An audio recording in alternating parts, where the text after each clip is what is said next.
My grading policy for my classroom is that grades are going to be used solely for assessments at the end of units and not used for penalizing, giving out zeros, motivation, none of that. This rationale comes from assigning grades can really kill motivation in students, especially when they're learning something new. Like, everybody's not going to do well at the very beginning. So grades are kind of pointless to me until the end and students have had an opportunity to master what we're learning. I found a resource called Delayed Grading in a video series called How Learning Happens by EduTopia. And they talked about grades can kill motivation, and that delayed grading, they spend a whole unit without assigning any grades until the very end. So they learn and they do a feedback process where they submit stuff, they get a chance to redo it, and it really gives students that time to master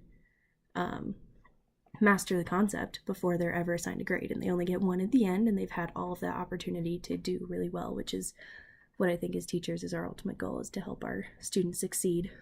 I interviewed my high school Spanish teacher via Skype, and she had the same idea. She basically said that you can't really grade students learning a new language right at the beginning without any practice or any back and forth or any feedback.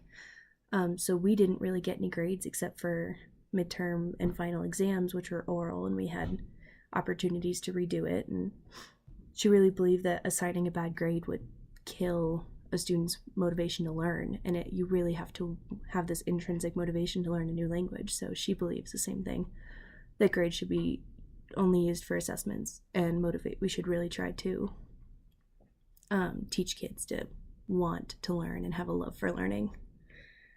I really like the quote from the standard-based article in D2L. It said teachers ought to have clearly defined academic goals for students.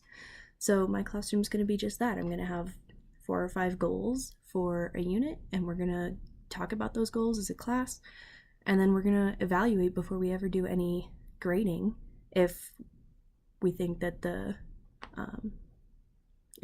content was taught in class. I'll get feedback from the students that inform my teaching, and then we'll go from there.